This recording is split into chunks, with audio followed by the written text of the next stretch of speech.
Assalamualaikum warahmatullahi. Innal hamdalillah nahmaduhu wa nasta'inuhu may yahdihillahu fala mudilla lahu wa may yudlil fala hadiya lahu wa ashhadu an la ilaha illallah wahdahu la sharika lahu wa ashhadu anna Muhammadan abduhu wa rasuluhu amma ba'd. Fa'udzu billahi minasy syaithanir rajim. Innal ladzina yu'dzuna Allaha rasulahu la'anahumullahu wa 'adda lahum 'adzaban muhina. An Abi Talha radhiyallahu ta'ala anhu qala qala Rasulullah sallallahu alaihi wasallam la tadkhulul malaikatu baitan fihi kalbun wala tasabir. Rahul Bukhari Muslim.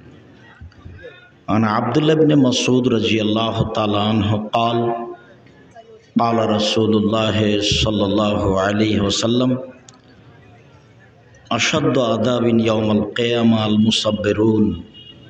Rahul Bukhari Muslim.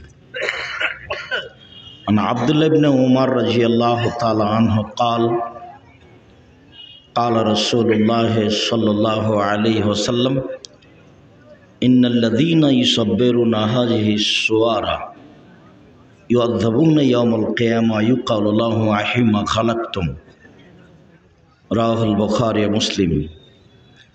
An Ibn Abbas radhiyallahu ta'ala anhu qala qala Rasulullah sallallahu alaihi wasallam man sawwara suratan udhiba wa kullifa ayanfakha fihi wa huwa laysa binafiq. Rahul Bukhari Muslim. সম্মানিত দিনী বৈঠকের মুসলিম ভাই ও বোন, প্রশংসা আল্লাহর জন্য, শান্তি অবতীর্ণ হোক আল্লাহর রাসূলের উপর সাল্লাল্লাহু আলাইহি ওয়াসাল্লাম। আজকের দিনে বৈঠকে সংক্ষিপ্ত সময়ে বক্তব্যের বিষয় শিরকের একটা অংশ ছবি মূর্তি। আজকের সংক্ষিপ্ত আলোচনা হবে ছবি ও মূর্তি নিয়ে। তাতে সময়ের গতিতে পারিবারিক বিষয়টি আসবে এবং শিরক কি পাপ, বিদআত কি পাপ সময়ের গতিতে আনুষঙ্গিকভাবে আসবে। মর্মে যারা আপনারা বাহিরে আছেন বা রাস্তায় চলাচলে আছেন বা দোকানপাটে আছেন, আমরা আপনাদের নিজ নিজ কর্ম বন্ধ করে স্টেজে আসার জন্য, মাঠে আসার জন্য আন্তরিকভাবে অনুরোধ জানাচ্ছি। সাথে সাথে এই রাস্তাটা মনে হয় চলাচল রাস্তা। এই রাস্তাটা বিকল্প কোনো রাস্তা থাকলে ওখানে দরজায় ওটা গেটে বন্ধ করতে হবে, ভিতরে যেন কেউ ভাবে আর দ্রুত যাওয়ার জন্য আসতে না পারে। এতে পরিবেশ নষ্ট হয়। আর আমি নিজেও কোনোদিন অপ্রস্তুতি অবস্থায় কথা বলিনি, বলা প্রয়োজনও মনে করি না। পরিস্থিতি আমাকে কোনোদিন খাটো করতে পারেনি, দুর্বল করতে পারেনি। পরিস্থিতির আমি কোনোদিন 5 পয়সা দাম দিইনি। পরিস্থিতি আমার অনুকূলে হলে আমি আছি, আর অনুকূলে না হলে আমি নেই। আমি 90 সাল থেকে মাঠে আছি। আর আমরা যারা আছি স্টেজে তারা কোনো কথা বলতে পাবো না, কারো কোনো কথা চলবে না, কথা যতই জরুরি হোক না কেন। যদি মা মরে যায় এখন, তো মাটি এখন হবে না। মাকে মাটি দিতে হবে, এটা হলো ফারজে কেফায়া। আর আমি কথা বলছি, এটা শুনতে, এটা হলো ফরজ, এক স্তর আগে। কাজেই মায়ের মাটি দেওয়ার হিসাবটি আলোচনা যখন শেষ হয়ে যাবে তখন। খুব সাবধান, তোমরা ওই গেট ওইটা বন্ধ করো, সামনে দিয়ে যেন আর কোনো গাড়ি না আসে। আর তোমরা দায়িত্ব পালন করার কোনো ছেলে আছে? এই প্রোগ্রামের দায়িত্ব পালন করে কেউ? কে আছে? কে আছে এখানে? তোমরা ওখানে যাও। আর যারা এখানে মুরব্বীরা বসেছিলেন তারা কোথায়? তাদের কাছে লোকজন আছে, গ্রামের ছেলেরা আছে? দেখেন গ্রামের ছেলে আছে কিনা, পাহারা দিতে বলেন।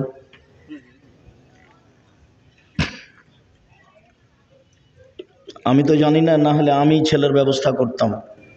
এখন তো আমার মনে হয়েছে যে কেউ নাই। খায়ের, আল্লাহ রহম করো। ইন্নাল্লাযীনা ইউযুনা আল্লাহ ওয়া রাসূলাহু, নিশ্চয় যারা আল্লাহ এবং তার রাসূলকে কষ্ট দেয়।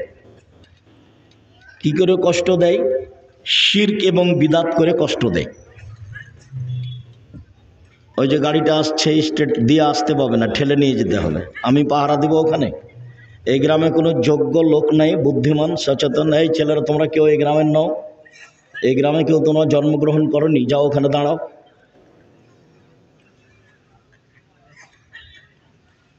যাও ওখানে পাহারা দাও, ওই কোনায় পাহারা দাও।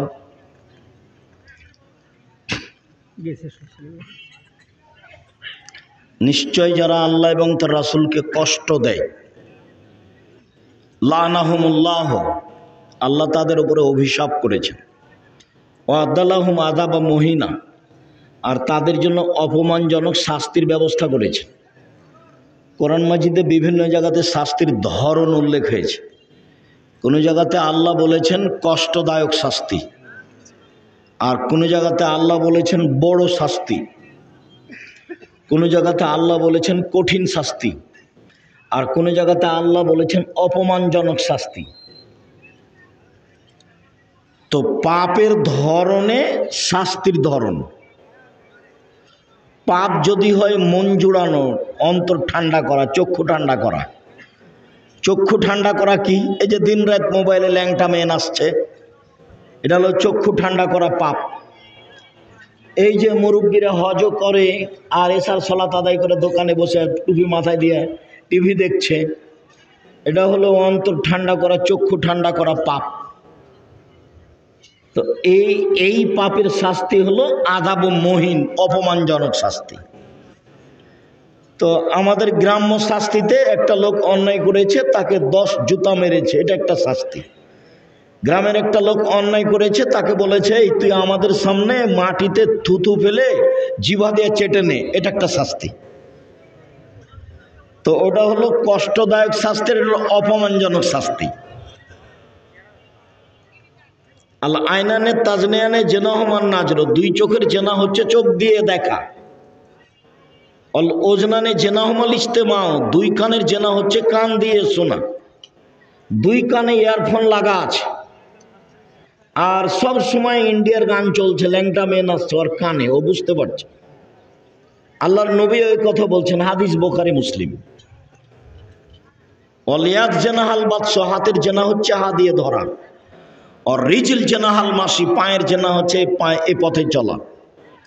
জেনাল কালতা তামান্না চেষ্টাই, অন্তরের জেনা হচ্ছে পরিকল্পনা করা, এই পাপের পরিকল্পনা করা। জেনাল লেসানে নুতক, জিহ্বার জেনা হচ্ছে কথা বলা। এগুলো আল্লাহ রাসূলের মুখের ভাষা। তার মধ্যে প্রথম দুটা খুব কঠিন। আল্লাহর নবী বললেন, যখন মানুষ অজু করতে বসে মুখমণ্ডল ধয়, তখন মুখমণ্ডলে যে পাপ হয়েছে এইটা অজুর পানির সাথে বা শেষ ফোঁটার সাথে পাপটা ঝরে যায়। তো মুখমণ্ডলে কি পাপ আছে? মুখমণ্ডলে 3টা পাপ আছে। এক, আল আইনানে তাজনিয়ানে জিনাহমান নাজর, দুই চোখের জেনা হচ্ছে চোখ দিয়ে দেখা। নারী পুরুষ উভয়ই। নারীকেও আল্লাহ বলেছেন চক্ষু নিচু করো, আর পুরুষকেও আল্লাহ বলেছেন চক্ষু নিচু করো। আর আল্লাহর নবী বলেছেন 3 শ্রেণীর মানুষ জান্নাতে যাবেই যাবেই যাবে। এক, বাকাত মিন খাশিয়াতিল্লাহ, আল্লাহর ভয়ে কাঁদে যে সে জান্নাতে যাবে। এই বাক্যটাকে আল্লাহর নবী আর একবার এভাবে বলেছেন, লা ইয়ালাজার রাজুলুন নারা বাকা মিন খাশিয়াতিল্লাহ হাত্তা ইয়ালাজাল লাবানু ফি দার'i, গাভীর ওলান বাঁট থেকে চাপ দিয়ে দুধ বের করে ভিতরে ঢোকানো যায় না, যেমন আল্লাহর ভয়ে কাঁদে যে সে জাহান্নামে যাবে না, তেমন। এটা আল্লাহ রাসূলের মুখের ভাষা, আপনাকে আমি নকল করে শোনালাম। আমি আমার জীবনে আমল কিছু করে তাসবিহ তাহলিল করে জান্নাত পাবো এ দাবি আমি জোরালোভাবে করি না, কারণ রাস্তাঘাটে চলে জীবনটা শেষ করলাম। 6 মাস গাড়িতেই থাকি প্রায়,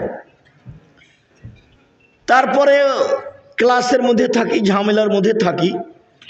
তো একটা সব সময় ধারণা ভালো কাজ করে যে ধর্মের নামে জাতিকে কোনোদিন ফাঁকি দিনি, অপ্রয়োজনীয় কথা বলিনি, কেচ্ছা কাহিনী বলিনি। তো মানুষ শোনে, অনেকেই আমল করে। তো ওরা আমল করে যে নেকি পায় সেখান থেকে আমিও পাবো ইনশাল্লাহ। সেইটা ভোগ করব আমি ইনশাল্লাহ। এটা আমার শক্ত ধারণা কাজ করে। কেন?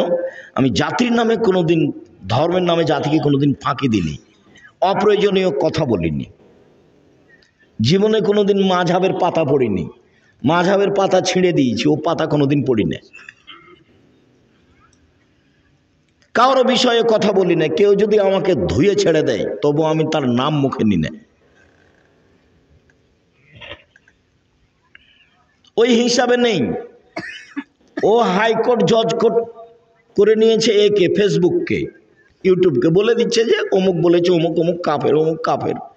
ওটাই নাকি তার হাইকোর্ট ফাইসালা হয়ে গেছে। বিচার তো আবার হবে, বিচার আবার হবে না? যারা জুলুম করে, জালেম যারা, তাদের বিচার দুইবার হবে, একবার দুনিয়াতে আর একবার বিচারের মাঠে। ফেরাউন ডুবে গেছে, তাতে কি আছে? বিচার আবার হবে। ফেরাউন ডুবে গেছে, তাতে কি আছে? এটা তার শেষ নয়। যখনও ডুবে যাচ্ছে তখনও বলছে আমান্ত আন্নাহু লা ইলাহা ইল্লাল্লাহ আল্লাযী আমানাত বিহি বানু ইসরাঈল। আমি ফেরাউন সে আল্লাহকে মেনে নিলাম যে আল্লাহকে বানু ইসরাইল মুসা মেনে নিয়েছে। আমি একজন মুসলিম, এই কথা ফেরাউন বলছে। এই কথা কে বলছে? ফেরাউন বলছে।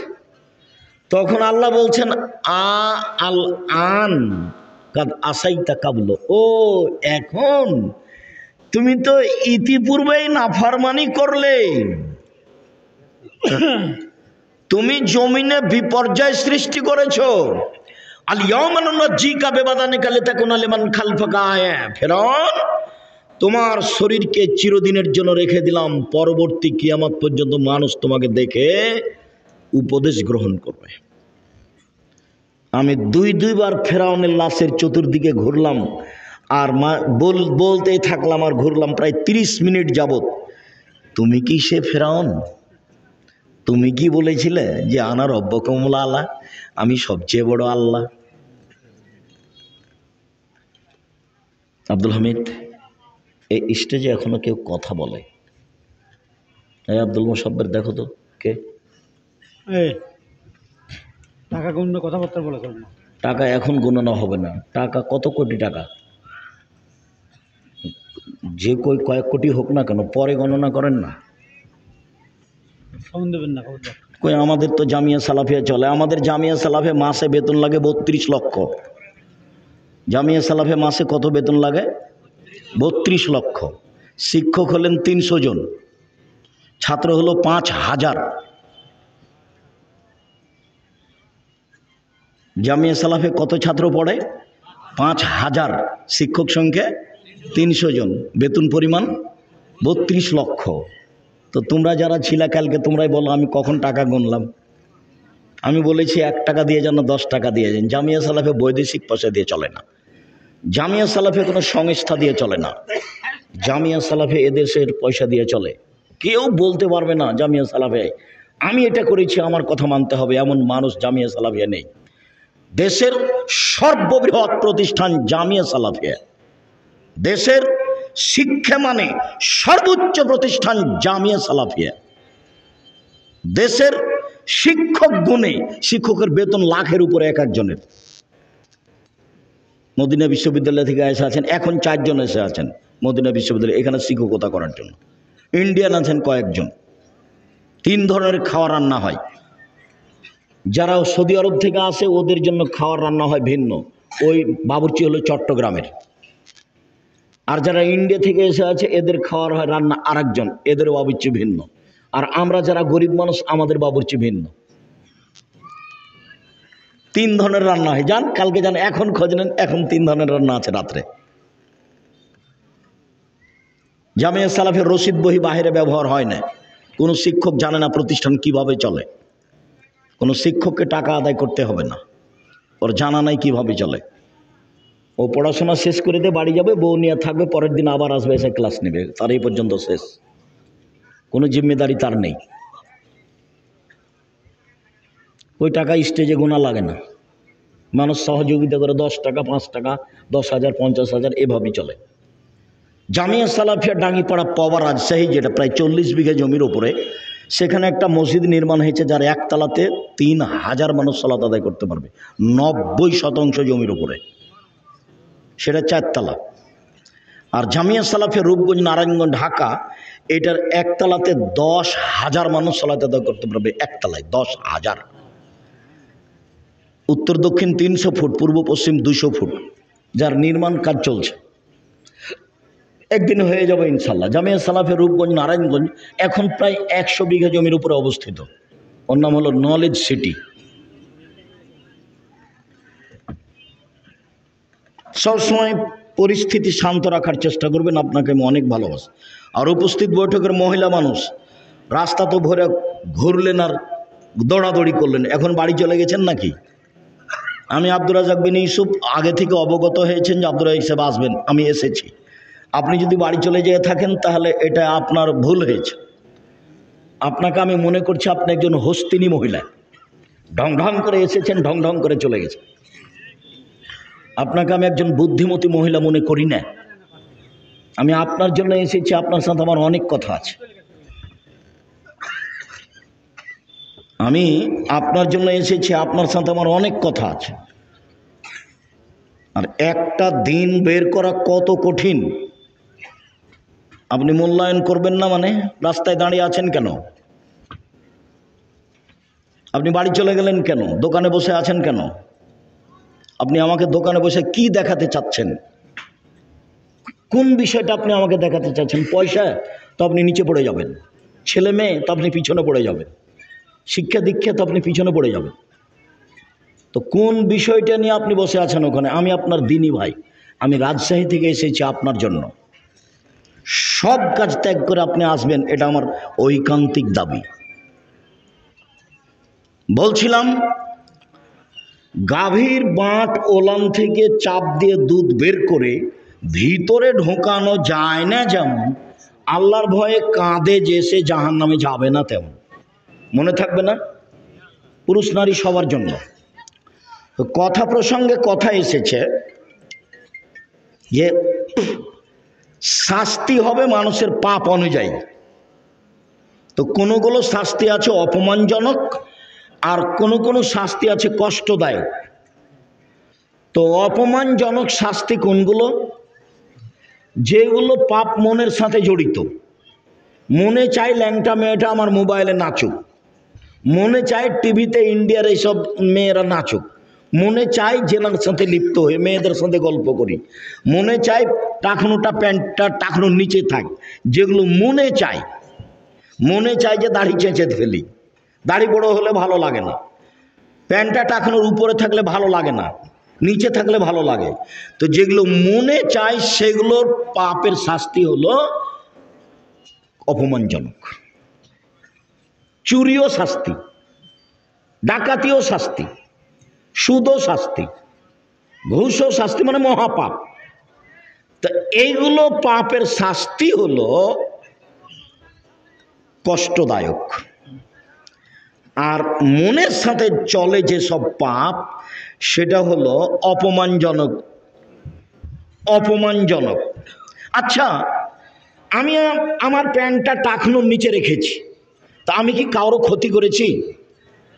কারো তো ক্ষতি করিনি। আমি কি জেনা করেছি? তা তো করিনি। আমি কি চুরি করেছি? তা তো করিনি। আমি কি কারো টাকা নিয়ে নিয়েছি? আমি তো কিছুই করিনি। এমন আমি আমার মনটা চাই তাই প্যান্টটা টাকানোর নিচে রেখেছি। এখন আল্লাহর নবী বলছেন যে 3 শ্রেণীর মানুষের সাথে আল্লাহ বিচারের মাঠে কথা বলবেন না, কথাই নাই তার সাথে। তার 1 শ্রেণীর মানুষ হচ্ছে যারা পায়জামা প্যান্ট লুঙ্গি টাকানোর নিচে রাখে। এখন পাপ তো অবাক, না কারো ক্ষতি করিনি। আর আপনি আরো অবাক হবেন যে আল্লাহর নবী বলছেন যে আল্লাহর রহমত হলো 100টি, আল্লাহর দয়া হলো 100টি।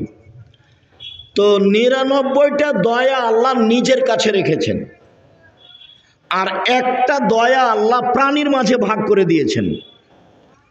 ইন্না লিল্লাহি মিয়া রাহমা, আল্লাহর জন্য রয়েছে 100টি দয়া। আনজালা মিনহা রাহমাতান ওয়াহিদা, তার একটা দয়া আল্লাহ প্রাণীর মাঝে ভাগ করেছেন। একটি দয়ার ভাগ পেয়ে গাভী তার বাচ্চাকে জিহ্বা দিয়ে চাটে। একটি দয়ার ভাগ পেয়ে মুরগি তার বাচ্চাকে আদর করে ডাকে। একটি দয়ার ভাগ পেয়ে সাপ তার বাচ্চাকে আদর করে ডাকে। একটি দয়ার ভাগ পেয়ে মানুষ তার ছেলে মেয়েকে হাজারোবার চুমা দেয়। এটা হলো একটা দয়ার ফলাফল।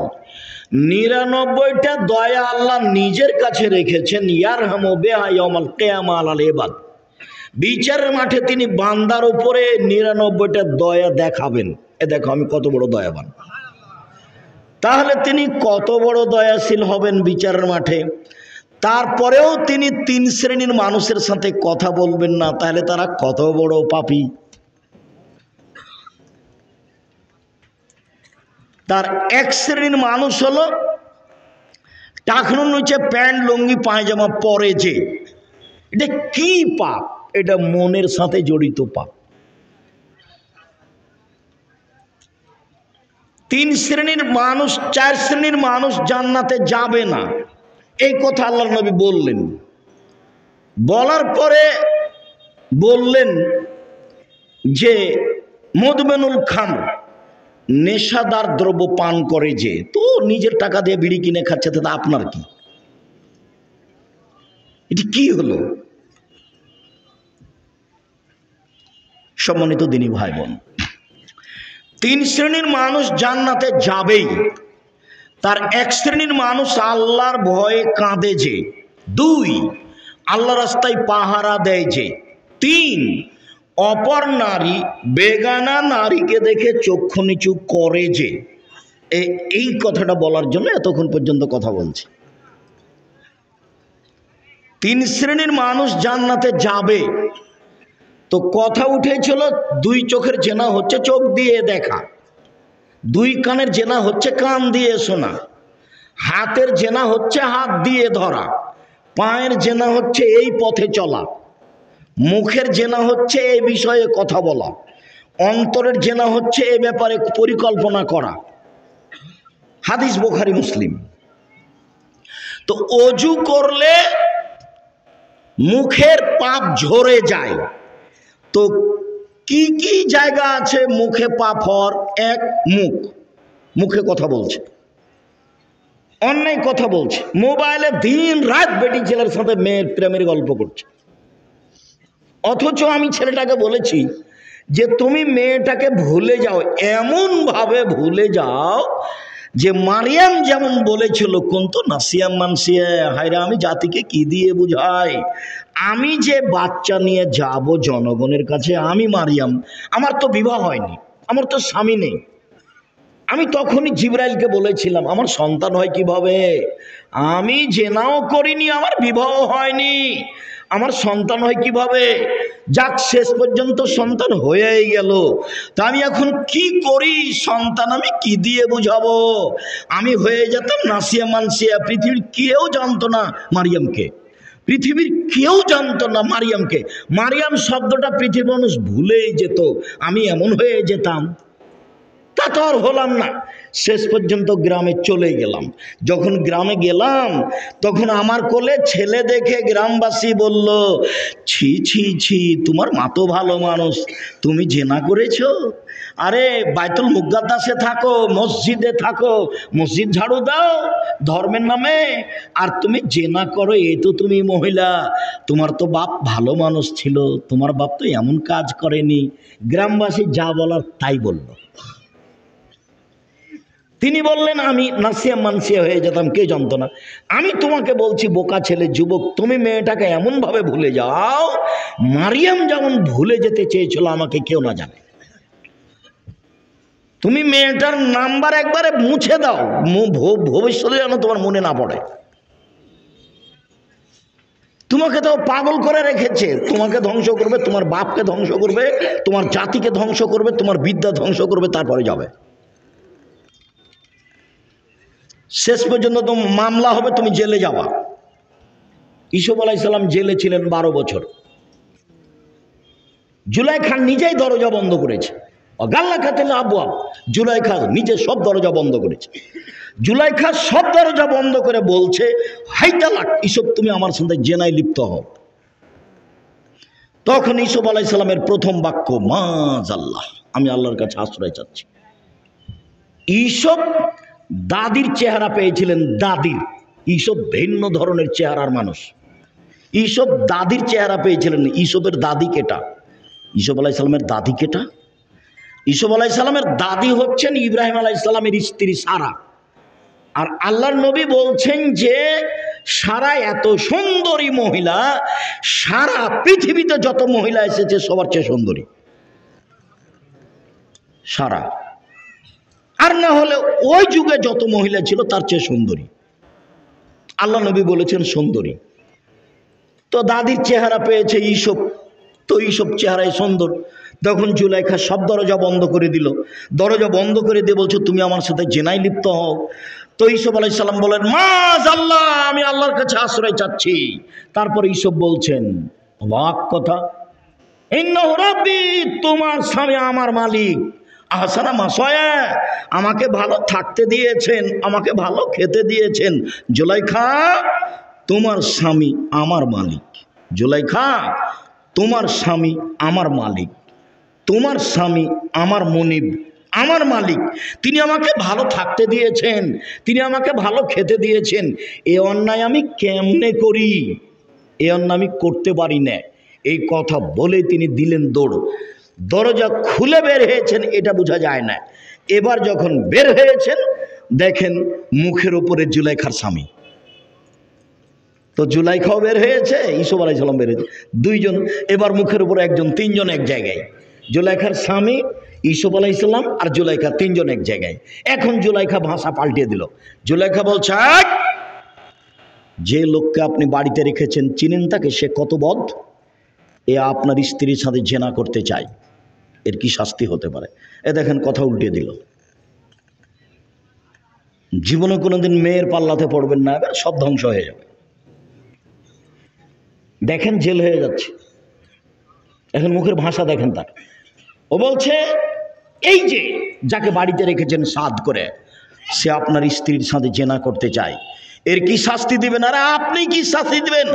আমি দেশের সরকারের স্ত্রী হিসেবে বলছি, একে যথাযথ পিটন দিতে হবে, নইলে জেলখানায় বন্দি করতে হবে। 12 বছর জেল হয়ে গেল। শেষের দিকে, 12 বছরের শেষের দিকে সরকারের পক্ষ থেকে লোক এসে বলছে, আপনাকে সরকার ডেকে পাঠিয়েছে। তখন ইসুফ আলাইহিস সালাম বলছে, অসম্ভব হতে পারে না, জুলাইখাকে জাতির সামনে ঘোষণা দিতে হবে, আমি জুলাইখা অন্যায় করেছি, ইসুফ অন্যায় করেনি। এই ঘোষণা না দেওয়া পর্যন্ত আমি ইসুফ জেল থেকে বের হব না।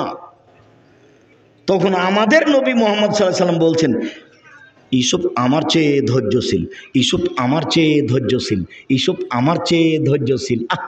যদি সরকারের পক্ষ থেকে আমাকে এসে ডাকতো আর আমি যদি 12 বছর জেলে থাকতাম, তাহলে আমি বলতাম চলো চলো চলো চলো, আমি তাড়াহুড়া করে বের হতাম। কিন্তু ইসুফের কত ধৈর্য! ইসুফ বলছে জুলাইখাকে জাতির সামনে বলতে হবে অন্যায় আমি করেছি, ইসুফ করেনি। চূড়ান্ত ঘোষণা না দেওয়া পর্যন্ত, তার স্বীকৃতি না দেওয়া পর্যন্ত এইসব জেল থেকে বের হবে না।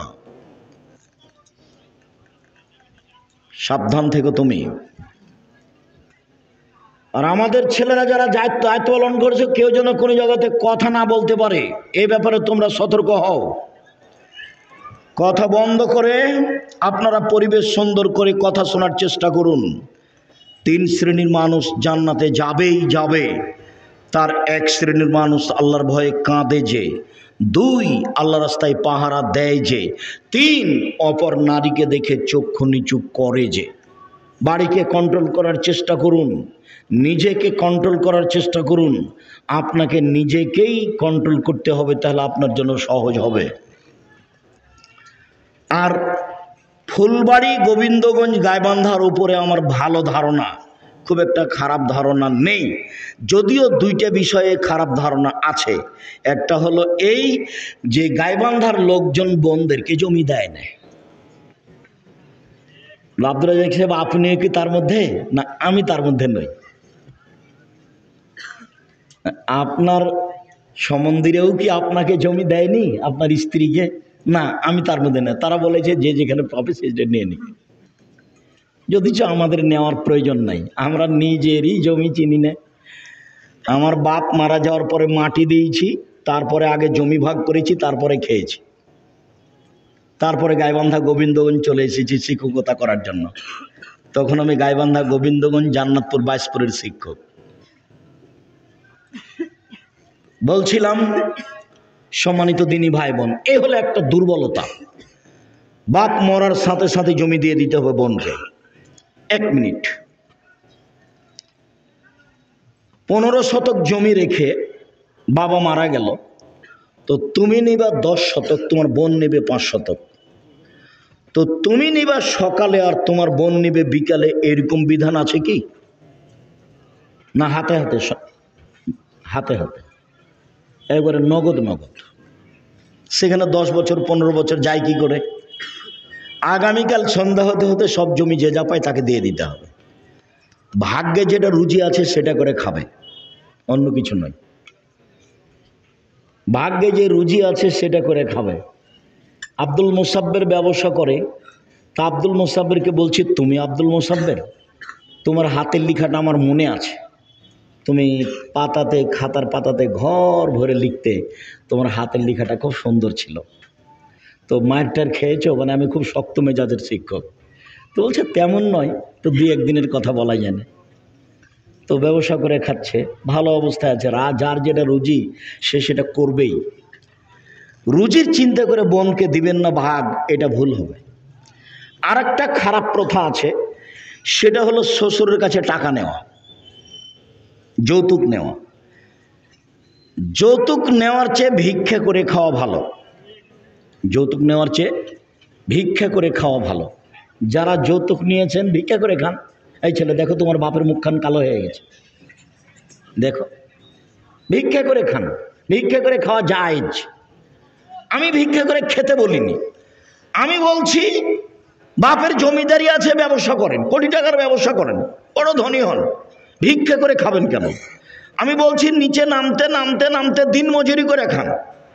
আমি বলছি নিচে নামতে নামতে চকলেট বিক্রি করে খান, ভিক্ষা করে খাবেন কেন? তবে শ্বশুরের কাছে যৌতুক নেওয়ার চেয়ে ভিক্ষা করে খাওয়া ভালো। কেন ভালো? ভিক্ষা করা টাকা দিয়ে চাউল কিনে ভাত খেয়ে ইবাদত কবুল হবে। শ্বশুরের কাছে টাকা নিয়ে ওই টাকা দিয়ে চাউল কিনে ভাত খেয়ে ইবাদত কবুল হবে না। দেখি কোন মায়ের বেটা কথা উল্টে এভাবে ধরতে পারে। এই যে বললাম, 30 বছর থেকে বলছি, 90 সাল থেকে। এমন কারো কোনোদিন সাহস হয়নি যে এভাবে বলতে পারে কথা উল্টিয়ে। কাজই এটা, কাজই হচ্ছে ফতোয়া লিখা এবং ফতোয়া দেখা। শ্বশুরের কাছ থেকে টাকা নিয়ে সেই টাকা দিয়ে চাউল কিনে ভাত খেয়ে ইবাদত কবুল হবে না, এটা চূড়ান্ত। আগামীকাল সন্ধ্যা হতে হতে যৌতুক ফেরত দিতে হবে 24 ঘন্টার মধ্যে। আর নিজে দিন মজুরি করে খাবো। আমি ভিক্ষা করে খেতে বলিনি, ওটা জায়েজ, তবে সবচেয়ে নিচের কাজ। জায়েজ সবচেয়ে নিচের কাজ। সম্মানিত দিনী ভাই বোন, গাইবান্ধার আর একটা দুর্বলতা বলা যেতে পারে, সেটা হলো বাড়িঘর ঘেরা নেই। জামালপুরের ওই দিক হলো এমন যে বাড়ি হলো দুইটা, একটা ভিতর বাড়ি একটা বাহির বাড়ি, একটা ভিতর বাড়ি একটা বাহির বাড়ি। বাহির বাড়িতে কে থাকে? রাখাল কিষান কামলা থাকে, আর ভিতর বাড়িতে মহিলারা থাকে। আর এই পরে এসে গাইবান্ধার অবস্থায় এখানে একটা ঘর, ওখানে একটা ঘরে, সবাই ফাঁকা, সবার বউ সবাই দেখে, সবাই ভাত রান্না করে রাতে, সকালে রান্না করে, রাতে রান্না করে, সবার বউ সবার বউকে সবাই দেখতে পায়। নাকি ঘেরা লাগে না, ও নাকি চাচা, এ নাকি ভাই, ও নাকি দাদা, এখানে নাকি পর্দা লাগে না। ধর্ম কখন উল্টে গেল? এমনি মানুষ হিসেবে নরম। জামিয়া সালাফের সব কর্মচারী গাইবান্ধা, রংপুর, দিনাজপুর, পঞ্চগড়, সব কর্মচারী এদিককার। এই কাজগুলো থেকে ফিরে আসতে হবে যে কোনো মূল্যে। বাড়ি আপনারটা চতুর্দিক ঘেরতে হবে, ইট দিয়ে হোক, খড় দিয়ে হোক, চটছালা দিয়ে হোক, ঘেরতেই হবে। ঘেরতে আপনি বাধ্য, ঘেরতেই হবে। আপনি আপনার বাড়িতে ঢুকবেন সালাম দিয়ে, মুখের ওপর একটা চট দেওয়া আছে। আপনি যখন রাতে ঘুমাতে যাবেন, আপনার স্ত্রী যখন রাতে ঘুমাতে যাবে, দরজা তো নাই যে বন্ধ করবে বিসমিল্লা বলে। বিসমিল্লা বলে একটা ছোট কাঠ খড়ি এরকম কিছু বিসমিল্লা রেখে দিবে, সকাল পর্যন্ত দরজা দেব, শয়তান ঢুকতে পারবে না। হাদিস বুখারী মুসলিম। শয়তান ইবলিসের আবার ক্ষমতা নাই এখান দিয়ে ভিতরে ঢুকতে পারে, ওটা আল্লাহ নবী না করে দিয়েছে। কথা বুঝাতে পারিনি? হতেই হবে, বাড়ি ঘেরতেই হবে, বোনকে জমি দিতেই হবে, যৌতুক ফেরত দিতেই হবে, কোনো প্রকার আপোষ নেই। আব্দুর রাজ্জাক সাহেব আমার শ্বশুরকে বলি, নেয় না, তুমি দিয়ে চলে আসো না, তারপর দেখা যাচ্ছে। নিশ্চয় যারা আল্লাহকে কষ্ট দেয়, রাসূলকে কষ্ট দেয়, শিরক করে কষ্ট দেয় আল্লাহকে, বিদাত করে কষ্ট দেয় নবীকে। দুনিয়াতে দুটা পাপ আছে মানুষের ধারণায় নেকির কাজ, তার একটা হলো শিরক, পাপের কাজ। যে দেখেন গোবিন্দগঞ্জে গাড়ি দাঁড়িয়ে আছে, গাড়ির নিচে স্যান্ডেল বাঁধা আছে, নিচে ঝুলছে কেন? ড্রাইভারের ধারণা স্যান্ডেল গাড়িতে ঝুলিয়ে রাখলে গাড়ি অ্যাক্সিডেন্ট হবে না। নাউজুবিল্লাহ। আর গাইবান্ধা গোবিন্দগঞ্জের তো শিরকের অভাব নাই। সন্ধ্যার সময় ঘরে বাতি জ্বালাচ্ছে কেন? বলে সন্ধ্যার সময় ঘরে বাতি জ্বালাতে হয়। শিরক দিয়ে ঘেরা আছে। শিরক করলে আল্লাহকে অপমান করা হয়, শিরক করলে আল্লাহকে হেয়তুচ্ছ করা হয়, শিরক করলে আল্লাহকে খাটো করা হয়, শিরক করলে অতীতের সব নেকি নষ্ট হয়ে যায়। মানুষের ধারণায় শিরক নেকির কাজ, মানুষের ধারণায় শিরক কিসের কাজ? নেকির কাজ। আর একটা হলো বিদাত। বিদাত করলে রাসূলকে অপমান করা হয়, বিদাত করলে রাসূলকে খাটো করা হয়, বিদাত করলে রাসূলকে হেয়তুচ্ছ করা হয়। এখন ধরেন গোবিন্দগঞ্জে ফুলবাড়িতেই অনেক মসজিদে হাত তুলে দোয়া হচ্ছে, আজান হচ্ছে, তার আগে যখন বলা হচ্ছে যে আজান দিচ্ছেন কেন দুইটা, তখন বলছে উসমান তো দিয়েছে। তো তখন এভাবে বলবে আল্লাহ নবী তো দিয়েছেন, এভাবে বলবে। আল্লাহর নবীটাই ভালো লাগে না? এটাই ভালো লাগে? আল্লাহর নবীটা কেন ভালো লাগে না? কি রহস্য? আমরা তো চাঁপাইনবাবগঞ্জ গ্রাম থেকে এসেছি 10 কিলো, শহরে এসে বলছি এইটা হলো হানাফি মসজিদ, এতে 2 আজান হয়, শুনেছ? এতে জুমার দিন 2 আজান হয়। আমরা 2 আজানের মসজিদ দেখতে এসেছি শহরে, সেগুলো হানাফিদের। তো এখন আমি যখন 88 আগস্টের 20 তারিখ রোজ বুধবার বিকাল 3টে থেকে আমি গোবিন্দগঞ্জ, গাইবান্ধা, জান্নাতপুর, বাইশপুর মাদ্রাসার শিক্ষক। 88 আগস্টের 20 তারিখ রোজ বুধবার বিকাল 3টে থেকে তো অবগত হলাম যে এইদিকে 2 আজান হয়। ওই সময় তো এক জায়গাতে একদিন কোন গ্রামে ফুলবাড়িতে কোনো বাহাস হিসাবে এসেছিলাম, হাত তুলে দোয়া, তারপর হয়নি, ঘুরে গেছিলাম, তখন বাহাস করতে যেতাম, এখন আর যায় না। এখন মানুষ এমনি বুঝেছে, আরও বুঝবে। অযথা জোর করে ধর্ম মানে কোনো লাভ নাই। হাত তুলে দোয়া করেন, এই যে দোয়ার বইটা নিয়ে যান, যারা দোয়ার বই লিখেছে যদি বিপরীত কিছু লেখা থাকে তো ওই বই দেখে লিখেছে। এই মাটিতে সর্বপ্রথম দোয়ার বই আমি পেশ করেছি বিস্তারিত, 16টা স্থান উল্লেখ করা আছে কোথায় কোথায় হাত তুলে দোয়া করতে হবে, 35টা হাদিস দেওয়া আছে হাত তুলে দোয়া করার। পৃথিবীতে একজন মানুষের কথা চলে যার নাম মোহাম্মদ সাল্লাল্লাহু আলাইহি সাল্লাম, পৃথিবীতে আর কারো কোনো কথা চলে না। এগুলো তো বাহিরের ছাপা নাকি, না এদেশেরই ছাপা। এ দেখেন আমি বহুদিন দেখিয়েছি, এক পাতা দোয়া, দোয়া খাতমুল কোরআন। আমি 30 বছর থেকে বলছি যে এই দোয়া কিয়ামত পর্যন্ত কেউ দেখাতে পারবে না। যে বলছে সে পাপী, যে লিখছে সে পাপী। এই দোয়া রাসূলের নয়। এদিকে ছোট করে লেখা আছে দোয়া খাতমুল কোরআন, 3 পৃষ্ঠা 3 লাইনে লেখা আছে। পড়লে পাপ হবে, পড়লে নবীকে অপমান করা হবে, পড়লে রাসূলকে হেয় তুচ্ছ করা হবে। কোরআন মাজিদ তেলাওয়াত শেষ করে পড়তে হবে। নবী বলেছেন সুবহানাকা ওয়া বিহামদিকা আশহাদু আল্লা ইলাহা ইল্লা আনতা আস্তাগফিরুকা ওয়া আতুবু ইলাইক। এটা ছোট গিলাসে পানি দিতে বলেন দেখি। সম্মানিত দিনী ভাই বোন, আমি আপনাদেরকে নিজ নিজ কর্ম বন্ধ করে অতীব গুরুত্বপূর্ণ কথা শোনানোর জন্য প্রাণপণে চেষ্টা চালিয়ে যাচ্ছে এবং শোনানোর জন্য আন্তরিকভাবে অনুরোধ জানাচ্ছি। সম্মানিত দিনী ভাই বোন, শিরক করলে রাসূলকে অপমান করা হয়, বিদআত করলে রাসূলকে অপমান করা হয়।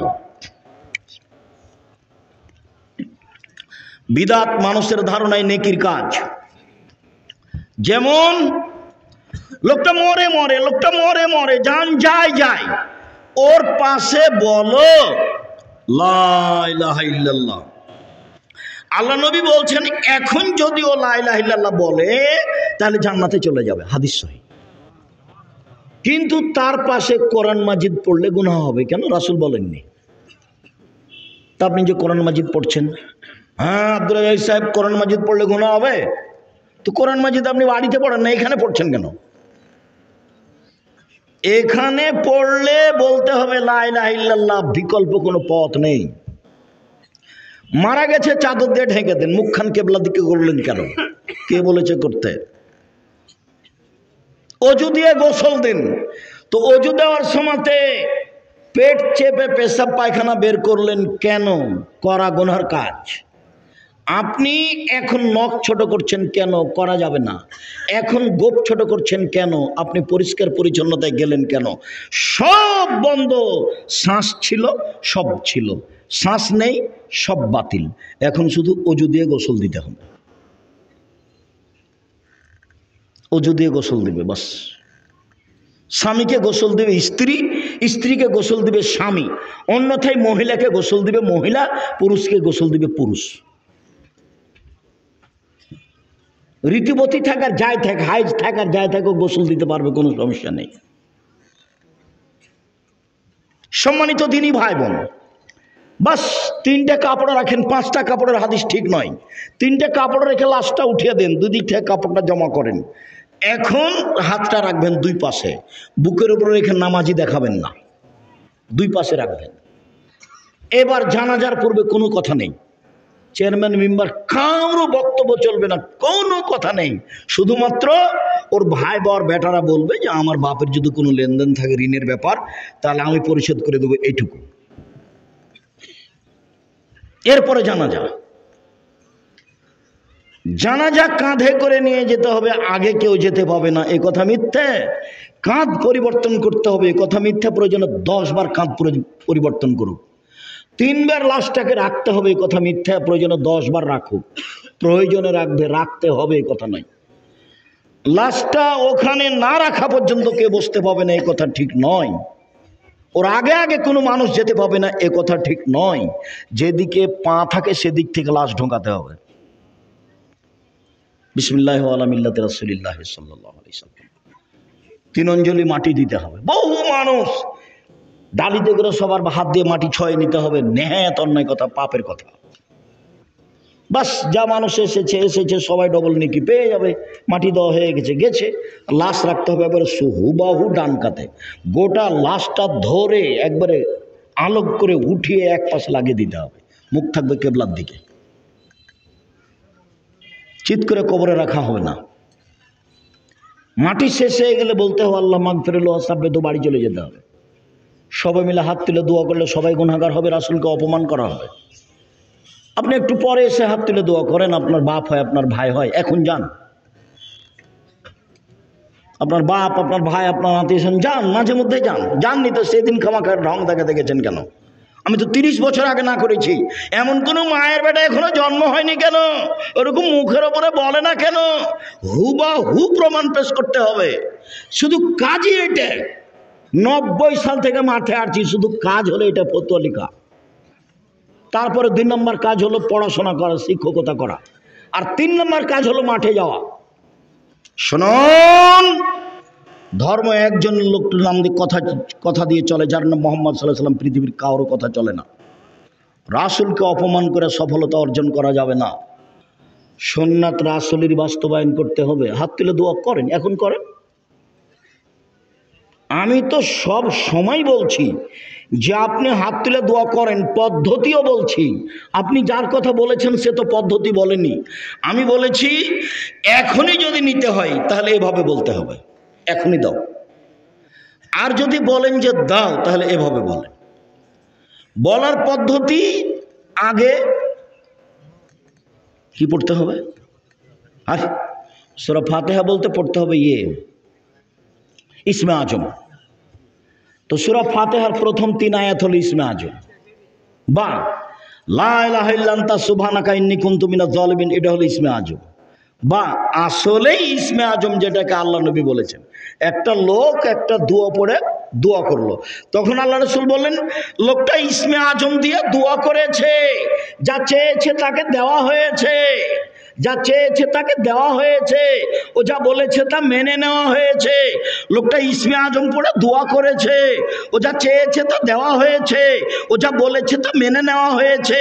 লোকটা ইসমে আজম পড়ে দোয়া পড়েছে, ইসমে আজম পড়ে দোয়া করেছে। ইসমে আজম কি? লোকটা বলল আল্লাহুম্মা ইন্নী আসআলুকা বিআন্নাকা আনতাল্লাহ লা ইলাহা ইল্লা আনতাল আহাদুস সামাদুল্লাযী লাম ইয়ালিদ ওয়া লাম ইউলাদ ওয়া লাম ইয়াকুল লাহু কুফুয়ান আহাদ। এটা হলো ইসমে আজম। দোয়ার বইয়ে দেওয়া আছে, দেখেন। আপনি না পড়লে তো আর আপনাকে আমি পড়াতে পারছি না। আমি তো আপনার খুব কাছের মানুষ, একেবারেই কাছের। গোবিন্দগঞ্জে আমার শ্বশুর বাড়ি, এখানেই। তো আমি তো আপনার কাছের মানুষ, আপনার ঘরের সব অবস্থা আমি জানি। আমি তো মনে করি যে গোবিন্দগঞ্জে আমি বক্তব্য দিচ্ছি মানে আমার জন্মভূমিতে বক্তব্য দিচ্ছি। 1 দিন 2 দিন না, 8 বছর আমি থেকেছি। আপনার সাথে আমার আন্তরিকতার অভাব নেই। আমি চেয়েছি, আমি আব্দুর রাজ্জাক বিন ইউসুফ এসেছি মানে কি, গোবিন্দগঞ্জের সারা এরিয়ায় কেউ বাড়িতে থাকবে না। আমি তার কাছে ভালো ধারণা আমার উপরে রাখা চাই। আমি যেটা বলছি সেটা মেনে নেওয়া চাই। আমি যেটা বলছি তাতে পরামর্শ চাই। আমি তো আপনার ঘরের মানুষ, আমি চাইব না তো চাইবে কে? সব দাবি আমার আপনার উপরে থাকবে। আপনি যেমন দাবি করে বলছেন যে আব্দুর রাজ্জাক সাহেব আপনাকে আসতেই হবে, আপনি আমার এই, আপনি আমার আত্মীয়, আপনার এই, তো ভালো কথা, আপনার টুকুও ভালো, তো আমার টুকুও রাখতে হবে। আমি এসেছি, আপনি বাড়িতে বসে থাকবেন মানে? এই যে আমি বলছি, এই মাটির অতীত 50 বছর সাক্ষী থাকলো, দিন ধর্ম এভাবে কেউ বলেছে কি না, আরো 50 বছর সামনে থাকলো। সম্মানিত দিনী ভাই বোন, আবু তালহা রাদিয়াল্লাহু তাআলা আনহু বলেন, আল্লাহর নবী বলেছেন লা তাদখুলুল মালায়েকাতু বাইতান ফিহি কালবুন ওয়া তাসাবির। যে ঘরে কুকুর থাকে, যে ঘরে ছবি মূর্তি থাকে, সে ঘরে ফেরেশতা প্রবেশ করেন না। আলোচনায় আসবে আল্লাহর নবী প্রবেশ করলেন না ছবি মূর্তি থাকার কারণে। 1 2 আল্লাহর নবীর ঘরে কুকুর থাকার কারণে জিবরাইল প্রবেশ করলেন না। 3 ছবি মূর্তির কারণে আবু আইয়ুব আনসারী এক সাহাবীর বাড়িতে প্রবেশ করলেন না। ছবি মূর্তি থাকার কারণে ওমর রাদিয়াল্লাহু তাআলা আনহু সিরিয়ার সরকারি খ্রিস্টান নেতার দাওয়াত কবুল করলেন না। অল্প সময়ের মধ্যে আপনাকে আমি সব দেখাবো। এতে আপনার সাথে আমার অনেক মাঝে মধ্যে জরুরি কথা থাকবে সম্মানিত দিনী ভাই বোন। ইনশাল্লাহ আপনি এক খেয়ালে চেয়ে থাকবেন, যারা মহিলা আছেন তারা গল্প করবেন না, নইলে আপনি কথা বুঝতে পারবেন না। আর একটু কষ্ট করে ধৈর্যের পরিচয় দিয়ে বসে থাকবেন, কোনো প্রয়োজন দেখাবেন না দয়া করে সম্মানিত দিনী ভাই বোন। আব্দুল্লাহ ইবনে মাসউদ রাদিয়াল্লাহু তাআলা আনহু বলেন, আল্লাহর নবী বলেছেন, আসাদ্দু আযাবিন ইয়াউমাল কিয়ামাল মুসাব্বিরুন, যারা ছবি মূর্তি তৈরি করে বিচারের মাঠে তাদের সবচেয়ে বড় কঠিন কঠোর শাস্তি হবে। জেনারও শাস্তি আছে, চুরিরও শাস্তি আছে, সুদেরও শাস্তি আছে, তবে ওই শাস্তি বলার সময় সবচেয়ে কঠিন বলা হয়নি। যখন ছবি মূর্তির শাস্তির কথা বলা হয়েছে তখন সবচেয়ে কঠিন বলা হয়েছে। আব্দুল্লাহ ইবনে ওমর রাদিয়াল্লাহু তাআলা আনহু বলেন, রাসূল সাল্লাল্লাহু আলাইহি ওয়াসাল্লাম বলেছেন, ইন্নাল্লাযীনা ইউসাব্বিরুনা হাযিহি সুওয়ারা, নিশ্চয় যারা এসব ছবি মূর্তি তৈরি করে, ইউআযাবুনা ইয়াউমাল কিয়ামা, বিচারের মাঠে তাদের শাস্তি দেওয়া হবে। ওয়ায়ুকালু লাহুম, তাদের বলা হবে, আহিউ মা খালাকতুম, যা সৃষ্টি করেছো তাতে আত্মা দাও, যা সৃষ্টি করেছো তা জীবিত করো। তো যত মানুষ জীবনে ছবি মূর্তি তৈরি করলো, এতে কেউ আত্মা দিতে পারবে? তো কঠিন কাজ তো। বলো তুমি আত্মা দিতে পারবে না তো তৈরি করলে কেন? আব্দুল্লাহ ইবনে আব্বাস রাদিয়াল্লাহু তাআলা আনহু বলেন, রাসূল সাল্লাল্লাহু আলাইহি ওয়াসাল্লাম বলেছেন, মান সাওয়ারা সূরাতান, কেউ যদি জীবনে একটা ছবি মূর্তি তৈরি করে, উযফা ওয়া কুল্লিফা, তাকে পিটানো হবে এবং বাধ্য করা হবে, আইন ফোখা ফিহা, তাতে আত্মা দিতে। পিটিয়ে বাধ্য করা হবে, পিটানো হবে, বাধ্য করা হবে, পিটানো হবে, বাধ্য করা হবে। অহুয়া লাইসাবে নাফেক, কিন্তু আত্মা দিতে পারবে না। এটা তার কাজ নয় তো। আত্মা দেওয়া কার কাজ? আল্লাহর কাজ। আমি রাস্তাঘাটে চললে, বিমানবন্দরে ঢুকলে এক শ্রেণীর মানুষ এভাবে হাত ধরে, হাত জোড় করে। আপনাকে একবার জোড়হাত করে বলছি, একটা সেলফি নিতে দেন, একটা ছবি ধরতে দেন। বলি জি না। আমি বক্তব্য চলাকালীন যেসব ছবি উঠছে, এইটারই কি জবাব দেব তাই আমি বুঝে উঠতে পারি না।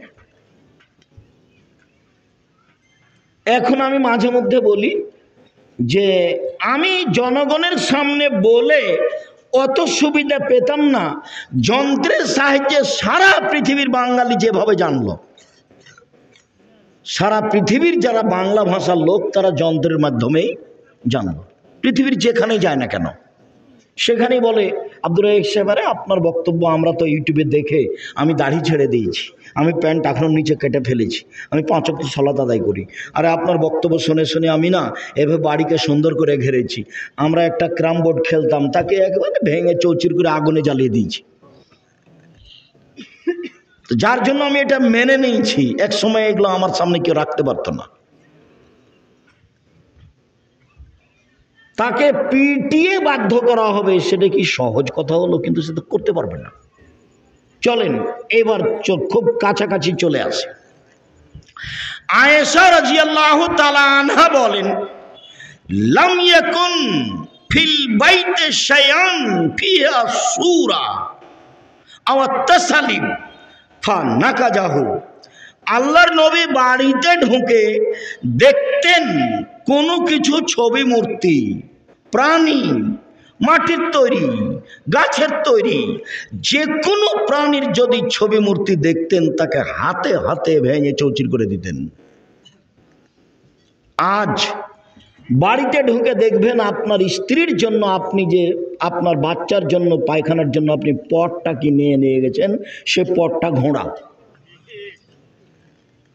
সেটা তো আমরা কিনতাম না। আর আমাদের বাড়িতে যদি কিনেও ফেলি তাহলে ওটা মাথাটা কেটে দেওয়া হবে, যদি না কেটে দেওয়া হয় তাহলে হাতে হাতে বাইরে ফেলা হবে বা মাটিতে পুঁতে দেওয়া হবে। পরটা আমাদের বাড়িতে এইভাবে 1 ঘন্টা থাকতে পারে না, অসম্ভব। আমি আপনার বাড়িরই একজন, আমার বাড়ি আপনার বাড়ি থেকে ভিন্ন, এ কথা আমি বলছি না। কেন? আমার পরিবার গোবিন্দগঞ্জের মানুষ, অতএব আমি আপনার বাড়িরই একজন মানুষ। আমাদের বাড়িতে ভুলেও কার্টুন আছে এমন গেঞ্জি, ছবি আছে এমন গেঞ্জি ঘন্টা থাকতে পারে না। হয় ফেরত দেওয়া হবে, না হয় জ্বালিয়ে দেওয়া হবে, না হয় মাটিতে পুঁতে দেওয়া হবে। আয়েশা রাদিয়াল্লাহু তাআলা আনহা বলেন, ঢোকার সাথে সাথে এরকম কিছু দেখলে তিনি ভেঙে ফেলতেন। আপনার স্ত্রী প্লেট কিনেছে গোবিন্দগঞ্জ বাজারে, সেই প্লেটে আছে চিংড়ি মাছ। আপনার স্ত্রী একটা তরকারির বাটি কিনেছে, সেটা হলো কাতল মাছ। আপনার স্ত্রী একটা মুখ দেখা আয়না কিনেছে, সেটা হলো রুই মাছ। আপনার স্ত্রী শোকেজে কাঁকড়া সাজিয়ে রেখেছে। আপনার স্ত্রী কি শিক্ষিতা মহিলা? যিনি হলো হস্তিনী মহিলা, এ শিক্ষিতা নয়। এই মহিলাকে শিক্ষিতা প্রমাণ করতে পারবে না তার বাপ, পারবে না তার মা, তা পারবে না তার ছেলে মেয়ে, পারবে না তার বংশ, তার 14 গোষ্ঠীকে চ্যালেঞ্জ করলাম আমি আব্দুর রাজ্জাক বিন ইউসুফ। কে প্রমাণ করে দিতে পারে যে আমার মেয়ে শিক্ষিতা, আমার বউ শিক্ষিতা? অসম্ভব। ওই পাতা আমি ছিঁড়ে দিয়েছি 30 বছর আগে। এমন কোন মায়ের বেটা গাইবান্ধা গোবিন্দগঞ্জে জন্ম নেয়নি যে আমার মুখের উপরে বলতে পারে গোবিন্দগঞ্জ গাইবান্ধা কেন। সারা পৃথিবী চ্যালেঞ্জ করলাম, বাংলাদেশ চ্যালেঞ্জ করলাম। 30 বছর থেকে বলে আসছি, 30 বছর থেকে। তার স্ত্রী বাড়িতে শোকে যে কাঁকড়া রেখেছে, তার স্ত্রী শিক্ষিতা, এটা প্রমাণ করতে হবে আমার সামনে। আমি ওকে একটা মাঠের রাখাল মহিলা প্রমাণ করতে না পারলে জাতির সামনে বক্তব্য দেব না। তোমার মাকে যদি আমি অশিক্ষিতা প্রমাণ করতে না পারি, আমি আজকের পরে জিন্দেগি তার কোনোদিন বক্তব্য দেব না। তোমার সাথে আমি চ্যালেঞ্জ করলাম, তুমি চিনতে পারোনি মা কাকে বলে? তোমার মা এটা নয়, এটা তোমার খালা। তোমার মা নয় এটা, এটা তোমার চাচি, এটা তোমার সৎ মা। মা কাকে বলে একাধিক দিন বলেছি, বক্তব্য দিলেই একটা পর্যায়ে কথা ফিরে আসে। কেন? এ দিয়ে জাতির কল্যাণ চেয়েছি, সেই জন্যই ফিরে আসে। মা কাকে বলে?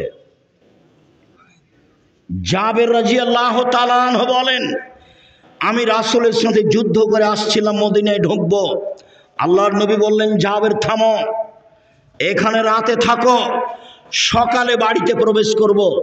আমি জাবের বললাম, আমি নতুন বিবাহ করেছি, বাড়িতে যেতে অনুমতি দেন। এই কথা শুনতে আল্লাহর নবী বলে বসলেন, কুমারী মেয়ে বিবাহ করেছ না তালাক প্রাপ্তা মেয়ে বিবাহ করেছ? আমি বললাম, আল্লাহর নবী, আমি তালাক প্রাপ্তা মেয়ে বিবাহ করেছি। আল্লাহর নবী বললেন, কুমারী মেয়ে কেন বিবাহ করনি? তুমি তার সাথে খেলতেও তোমার সাথে খেলতো, তুমি তার সাথে খেলতেও তোমার সাথে খেলতো, তুমি কুমারী মেয়ে কেন বিবাহ করনি? তখন জাবের বলছেন, আল্লাহর নবী, আমার বাপ উহুদের যুদ্ধে শহীদ হয়েছেন 9 জন মেয়ে রেখে, আমার 9 জন বোন আছে। আল্লাহর নবী, আমার পিতা উহুদের যুদ্ধে শহীদ হয়েছেন 9 জন মেয়ে রেখে, আমার 9 জন বোন আছে। আকরাহুয়ান উজাব্বেজা মিসলাহুন না, আমি তাদের সমবয়সের মেয়ে বিবাহ করতে অপছন্দ করেছি 4টা কারণে। 4টা কারণে আমি তাদের বয়সের মেয়ে বিবাহ করিনি। 4টা কারণে আমি তাদের বয়সের মেয়ে বিবাহ করিনি। 1, লিতুআল্লিমাহুন্না, আমার স্ত্রী যেন আমার বোনদেরকে বিদ্যা শিখাতে পারে, এই জন্য আমি বড় বয়স্কা তালাক প্রাপ্তা মেয়ে বিবাহ করেছি। 2, বলে তুয়াদ্দেবাহুন্না, আমার স্ত্রী যেন আমার বোনদেরকে শিষ্টাচার শিখাতে পারে, শিষ্টাচার, এই জন্য আমি বয়সের মেয়ে বিবাহ করেছি। 3, বলে তুরাজ্জালাহুন্না, আমার স্ত্রী যেন আমার বোনদের মাথার চুলকে সাজগোজ করে চিরুনি করে পরিপাটি করে রাখতে পারে, এই জন্য বয়সপ্রাপ্তা মেয়ে বিবাহ করেছি। 4, অত্যাকুম আলাইহিন্না, আমার স্ত্রী যেন আমার বোনদেরকে পাহারা দিতে পারে, পাহারা, সেই জন্য আমি বয়সের মেয়ে বিবাহ করেছি। এই ছেলে চলো, এবার তোমার মার কাছে তুমি ফিরে যাও। উপস্থিত দিনী বৈঠকের মুসলিম বোন, 1 মিনিট থামেন, আমি আপনার জন্য এসেছি। যদি আপনার কিছু উপকার করতে পারি, আপনি নিজেকে হিংসের চোখে দেখবেন না। আপনি রাসূল সাল্লাল্লাহু আলাইহি সাল্লামের চোখে নিজেকে দেখেন, মুসলমান হিসাবে দেখেন, আপনার জন্য মানা সহজ হবে। আপনি যদি মনে করেন মানলেই কি আর না মানলেই কি, সে তাতেও কোনো আসে যায় না। মানলেই কি আর না মানলেই কি, মানলেই কি আর না মানলেই কি। ফেরাউনও বলেছিল, যখন মূসা আলাইহিস সালামকে আল্লাহ বললেন মূসা ফেরাউনকে দাওয়াত দিতে যেতে হবে, মূসা বললেন আমার ভাষা সাবলীল নয়, আমি ভালো করে কথা বলতে পারি না, আর ফেরাউনের পক্ষ থেকে আমার উপর একটা অপরাধের অভিযোগ আছে, এক থাপ্পড় দিয়ে আমি একটা লোক মেরেছি, আমি যাব না। তখন আল্লাহ বললেন তোমাকে যেতে হবে। বলে আমার ভাইকে সাথে দেন। ঠিক আছে দিলাম। তা আমি গেলে ওরা মারবে আমাকে, বলে আমি তোমার সাথে আছি, যাও। এবার দেখেন চলে এসেছে, মূসা এসেছেন, বলছেন আপনি সীমা লঙ্ঘন করেছেন, আপনি আমার সম্প্রদায়কে ছেড়ে দেন। তখন ফেরাউন বলছে আরে তুমি তো সেই শিশু, তোমাকে কি আমি শিশুকালে লালন পালন করিনি?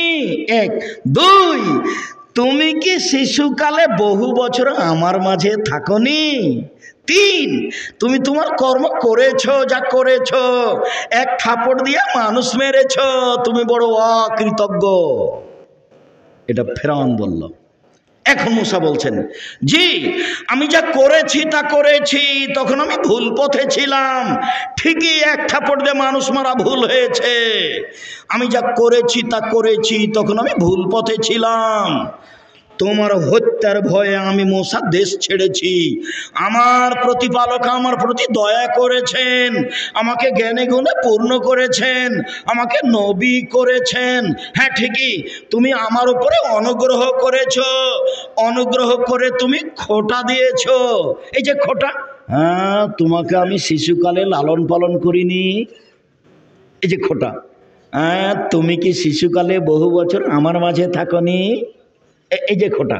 হ্যাঁ তুমি আমার প্রতি অনুগ্রহ করেছো, অনুগ্রহ করে তুমি খোঁটা দিয়েছো, খোঁটা দিয়ে তুমি বনি ইসরায়েলকে দাসদাসীতে পরিণত করেছো, তুমি বড় উদ্ধত স্বৈরাচার, সীমা লঙ্ঘন করেছো। মূসার ঘোষণা এটা। ফেরাউন বলল মূসাকে ঘেরো, হত্যা করতে হবে। মূসা আগে আগে পালালেন, ফেরাউন পিছে পিছে। সাগর সামনে, বাহারে কুলজুম, নীল সাগর নয়, কুলজুম সাগর। এবার মূসার সঙ্গী সাথী বললেন আটকা পড়েছি। তখন মূসা বলছেন কাল্লা, কখনো নহে, অসম্ভব হতে পারে না, ফেরাউন আমাকে ধরতে পারেনি, না মায়া রব্বি, আমার সাথে আমার প্রতিপালক রয়েছে। একটু আগে আল্লাহ বললেন মূসাকে যে আমি তোমার সাথে আছি, কথা ধরতে পারেন না মনে হয়। একটু আগে আল্লাহ কি বললেন মূসাকে, আমি তোমার সাথে আছি। এখন মূসা আলাইহিস সালাম বলছেন যে আল্লাহ আমার সাথে আছে। মূসা পার হয়ে গেলেন, ফেরাউন ডুবে গেল। সবাই জানে আপনি মুহাম্মদ সাল্লাল্লাহু আলাইহি সাল্লামের নিয়ম না মেনে উপেক্ষা করে চললে আপনার ক্ষতি হবে, কারো ক্ষতি হবে না। এর জন্য আপনি দায়ী, উপেক্ষা করিয়েন না। এক মা ছেলে মেয়েকে বিদ্যা শিখাবে, এমন কোথায় বিদ্যা আছে যেই বিদ্যাতে লেখা আছে যে ছবি মূর্তি ভালো, নেকির কাজ, শোকে যে কেন পুইয়ে সাজা আছে কাঁকড়া। 2 শিষ্টাচার। কি শিষ্টাচার বলো তো ছেলে, তোমার নখটা বড় আছে, এইটাই ভালো শিষ্টাচার? তোমার বোনের নখটা বড় আছে, এইটাই কি ভালো শিষ্টাচার? তোমার বোন এখন মাথায় কাপড় না দিয়ে আছে, এটাই কি ভালো শিষ্টাচার? তুমি পুরুষ মানুষ হাতে হয়ে দিয়ে রেখেছো, মেহেদি দিয়ে রেখেছো, এটাই কি ভালো শিষ্টাচার?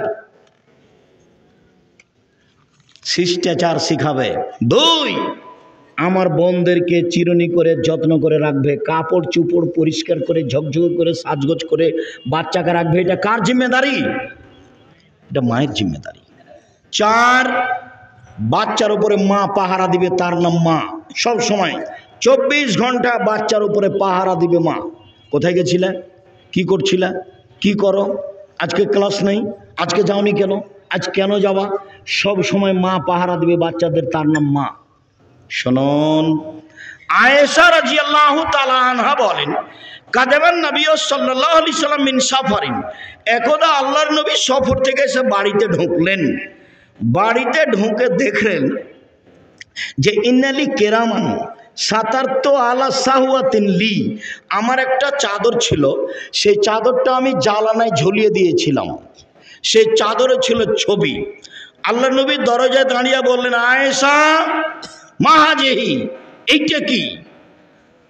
ইন্না হাদিহি সূরা ইউআযাবুনা ইয়াওমাল কিয়ামা আল্লাযীনা ইয়াযাহুনা বিখালকিল্লাহ, যারা আল্লাহর সাদৃশ্য তৈরি করে তাদের কঠিন শাস্তি হবে। ছবি মূর্তি তৈরি করা হলো আল্লাহর সাদৃশ্য করা। সুদ মহাপাপ, আল্লাহর সাদৃশ্য নয়। ঘুষ মহাপাপ, আল্লাহর সাদৃশ্য নয়। সালাত আদায় না করা মহাপাপ, আল্লাহর সাদৃশ্য নয়। আপনার সিয়াম রোজা না থাকা মহাপাপ, কিন্তু আল্লাহর সাদৃশ্য নয়। আল্লাহর কাজের সাদৃশ্য হলো ছবি মূর্তি তৈরি করা। আয়েশা রাদিয়াল্লাহু তাআলা আনহা বলেন, একদা আল্লাহর নবী বাড়িতে প্রবেশ করলেন, আমি একটা চাদর দরজায় ঝুলিয়ে রেখেছিলাম। আল্লাহর নবী বলেন, আয়েশা চাদরটি সরিয়ে নাও। আয়েশা রাদিয়াল্লাহু তাআলা আনহা বলেন, একদা আমি একটা চাদর কিনেছিলাম। আল্লাহর নবী দরজায় দাঁড়িয়ে গেলেন, ভিতরে ঢুকলেন না। এ দেখেন শুরু হলো এবার। আল্লাহর নবী নিজ বাড়িতে ঢুকছেন না ছবি মূর্তির কারণে, দরজায় দাঁড়িয়ে গেলেন। আয়েশা বলছেন, মুখের চেহারা দেখে আমি বুঝতে পেরেছি তিনি অসন্তুষ্ট। আমি বললাম, আমানতু বিল্লাহি রাসূলিহি, আমি আল্লাহকে মেনে নিয়েছি, নবীকে মেনে নিয়েছি, বলেন তো আমি কি পাপ করেছি? আপনি ভিতরে ঢুকছেন না কেন? 1 মিনিট, এই ছেলে প্রস্তুতি নাও, 1 মিনিট। রংপুরের ঘটনা শোনাই, আমি নাম বলছি না। মৌলানা সাহেব বড়, মৌলানা সাহেব মারা গেছেন, বড় যোগ্য বক্তা ছিলেন। দিনাজপুরে এক দলের অফিসের ঘরে বসে আছেন, চতুর্দিকে দেওয়ালে ছবি মূর্তি আছে। আমি দরজায় দাঁড়িয়ে গেলাম, সালাম দিলাম, আসসালামু আলাইকুম। ভাইজান আপনি এখানে বসে আছেন? ইন্না লিল্লাহ, এত ছবি মূর্তির ঘরে? তখন বলছেন, আরে আপনি ছোট ভাই মুহাদ্দিস সাহেব, আপনি তো বলবেনই। এই কথা বলে একটা হাসি দিলেন। আমি বললাম, জি না, আমি এখানে বসতে পারি না। এই তোমরা ভিন্ন বসার জায়গা আছে, রিক্সা কোথায়? আমি এখন ফিরে যাব। তারা অন্য জায়গাতে নিয়ে গেল। ঘটনা একটা শেষ করলাম, আর একটা। মৌলানা খুব বড়, এখনও বেঁচে আছেন, বক্তা জাঁদরেল, আমি নাম আর বলছি না। গেলাম এতে নোয়াখালী দেখছি মৌলানা আগে ঘরে ঢুকে আছে। আমি ব্যাগটা নিয়ে ঘরের দরজায় দাঁড়াতেই একটু উপর দিকে তাকালাম, দেখলি ভেন্টালিটিতে সব ঘোড়ার তৈরি ভেন্টালিটি। আচ্ছা ভেন্টালিটি বুঝেন আপনারা? যে উপরের যেটা, হ্যাঁ, তো ওটা সব ঘোড়ার আকৃতি তৈরি করা আছে। তা আমি বললাম, জি না, আমি তো এখানে বসতে পারি না। তখন বলছে, কি করতে হবে? তাহলে আমাকে এখানে রাখলে সব ভেঙে ফেলতে হবে। সব ভেঙে শেষ করার পরে আমি ভিতরে বসলাম, অথচ মাওলানা বসে আছে। ঢাকার এক এমপি, আমি এখন নাম বলছি না, এমপি সাহেবের ওখানে গিয়ে আমি দাঁড়িয়ে আছি। তো আমার কাছে বসেন, বলে ভাইজান ছবি মূর্তি তো আছে, একটু না নামালে যে আমি বুঝতে পারছি না। তখন আমাকে বলছেন, আমি খাঁটি আহলে হাদিস। তা আমি বললাম যে পাশে মূর্তি ছবি রেখা আহলে হাদিস হওয়া যায়, এটা কেমন কথা? আচ্ছা ঠিক আছে ভাইজান, আপনার যদি সম্ভব না হয় তাহলে আমি যাই, আমি আপনার এখানে বসবো, এটা আমার প্রয়োজন নয়, আমি একটা প্রয়োজনে এসেছিলাম, যখন অনুকূলে হলো না যাই। আচ্ছা আচ্ছা ঠিক আছে, সরাচ্ছি, আপনি বসেন। আমি সরালেন, আমি বসলাম। কত ঘটনা আছে এরকম। আমি আলিয়া মাদ্রাসা দেখেছি, প্রোগ্রাম করার পরে আমি বাইরে বসে থেকেছি, ঘরে ঢুকেছি। আমি জানি যে ওইও বিপদে পড়বে, আমিও বিপদে পড়বো, কি দরকার? সমস্যা এত তাড়াতাড়ি শেষ হয়ে যাবে তা আমি বুঝতে পারিনি। যখন আমি মূর্তির পাশ দিয়ে হাঁটতাম, তখন আমি ভাবতাম এসব মূর্তি কি কেউ ভাঙতে পারবে? সেদিন কি কোনোদিন আসবে যেগুলো মূর্তি ভেঙে দিবে? তখন আবার শেষে সান্ত্বনা দিতাম এই বলে, আচ্ছা ঠিক আছে, কেউ যদি মূর্তি ভাঙতে না পারে, যেদিন ঈসা আলাইহিস সালাম আসবেন সেদিন মূর্তি ভেঙে দিবেন, সেদিন পৃথিবীতে কোনো মূর্তি থাকবে না। ঈসা আলাইহিস সালাম যেদিন আসবেন সেদিন পৃথিবীতে কোনো উঁচু কবর থাকবে না। ঈসা আলাইহিস সালাম যেদিন আসবেন সেদিন কোনোদিন কোনো শুকুর সোর থাকবে না। সব শুকুর সোর মেরে ফেলবেন, সব উঁচু কবর ভেঙে ফেলবেন, সব ছবি মূর্তি ভেঙে দিবেন। সেই দিনের অপেক্ষা করছিলাম, দেখি একদিনে মানুষ কীভাবে ভেঙে ফেলে দিল। আমি অবাক হয়ে গেলাম যে আল্লাহ এইভাবে কাজ করেন, একেবারেই অবাক। আল্লাহু আকবার। সম্মানিত দিনী ভাই বোন, বলছিলাম আয়েশা রাদিয়াল্লাহু তাআলা আনহা বলেন, আমি আল্লাহকে মানে রাসূলকে মানে আপনি দাঁড়ালেন কেন? আয়েশা শোনো, যারা ছবি মূর্তি তৈরি করে তাদের কঠিন শাস্তি হবে। আয়েশা শোনো, যারা ছবি মূর্তি তৈরি করে তাদেরকে পিটিয়ে হত্যা দিতে বাধ্য করা হবে। আয়েশা শোনো, যেই ঘরে ছবি মূর্তি কুকুর থাকে সেই ঘরে ফেরেশতা প্রবেশ করেন না, এই জন্য আমি ঢুকছি না। উম্মু সালমা রাদিয়াল্লাহু তাআলা আনহা বলেন, একদা আমি আল্লাহর নবীকে দেখলাম সকালে মুখখান বিবর্ণ হয়ে আছে। উম্মু সালমা বা মাইমুনা বলছেন, আমি বললাম আল্লাহর নবী, ইস্তানকাত হায়াতাকা মুনজুল ইয়াউম, সকাল থেকে আপনার মুখখান কেমন কেমন দেখছি। আল্লাহর নবী, সকাল থেকে আপনার মুখখান বিবর্ণ দেখছি, বলেন তো আপনি চিন্তিত কেন? তখন আল্লাহ রাসূল বলছেন, মাইমুনা শোনো, ওয়াদানি জিবরাইল, জিবরাইল আমার সাথে ওয়াদা করেছিলেন গত রাত্রে সাক্ষাৎ করবেন। মাইমুনা শোনো, জিবরাইল আমার সাথে ওয়াদা করেছিলেন গত রাত্রে সাক্ষাৎ করবেন। ফালাম ইয়ালকানি, তিনি আমার সাথে সাক্ষাৎ করলেন না। আমাওয়াল্লাহি মা আখলাফানি, আল্লাহর কসম মাইমুনা, জিন্দেগিতে জিবরাইল আমার সাথে ওয়াদা করে খেলাফ করেননি। আমি খুব চিন্তিত, কোনোদিন জিবরাইল আমার সাথে ওয়াদা করে খেলাফ করেননি। কেন যে তিনি আসলেন না তাই আমি চিন্তিত। তিনি আসার ওয়াদা করে আসলেন না কেন? চিন্তা করতে করতে দিন পার হয়ে গেল। চট করে মনে পড়লো, হরে বিছের নিচে একটা কুকুরের বাচ্চা ছিল। তিনি কুকুরের বাচ্চাটাকে খাটের নিচ থেকে সরিয়ে দিতে আদেশ করলেন। তারপর পানি নিজে হাতে নিয়ে যেখানে কুকুরের বাচ্চাটা শুয়েছিল সেখানে পানি ছিটিয়ে দিলেন। পানি ছিটিয়ে দিতে না দিতে জিবরাইল চলে এসেছেন। হাদিস বুখারী মুসলিম। জিবরাইল বলছেন, আল্লাহ নবী বলছেন, আনতা ওয়াদানি, আপনি আমার সাথে ওয়াদা করেছিলেন গত রাত্রে আপনি আমার সাথে সাক্ষাৎ করবেন। ফালাম তালখানি, আপনি তো আমার সাথে দেখা করলেন না, ঘটনা কি বুঝলাম না। আল্লাহ রাসূল সব বলে ফেললেন। এখন জিবরাইল বলছেন, আজাল, জি হ্যাঁ, আপনার সাথে সাক্ষাতের আমি ওয়াদা করেছিলাম, কিন্তু আমরা ওই ঘরে প্রবেশ করি না যে ঘরে ছবি মূর্তি কুকুর থাকে। আমি এসেছিলাম ঠিক, ফিরে গেছো ঠিক, আমি এসেছিলাম ঠিক, ফিরে গেছো ঠিক, আমি এসেছিলাম ঠিক, আমি ফিরে গেছি এটাও ঠিক, আমি এসেছিলাম ঢুকতে পারিনি। যেই ঘরে ছবি মূর্তি কুকুর থাকে সেই ঘরে আমি প্রবেশ করি না। একটু আগে আল্লাহর নবী প্রবেশ করলেন না, আর এবার আল্লাহর নবীর ঘরে প্রবেশ করছেন না কে? জিবরাইল আলাইহিস সালাম। এবার একজন সাহাবী আর একজন সাহাবীর ঘরে প্রবেশ করছেন না। এবার কাছাকাছি চলে এসেছি। আপনার ক্লান্ত হওয়ার আগে আমিও ক্লান্ত বোধ মনে করছি। সম্মানিত দিনী ভাই বোন, আব্দুল্লাহ ইবনে সালেম বলছেন, আরাস্তু ফি আহাদে আবি, আমার আব্বার বেঁচে থাকতেই আমি বিবাহ শাদী করলাম, আমার ওয়ালিমার দিন হলো। তো আমার আব্বা জনগণকে দাওয়াত দিলেন, ওলিমার দাওয়াত। ওলিমার দাওয়াত জনগণকে দিতে হয়। আকিকার দাওয়াতের প্রমাণ নেই।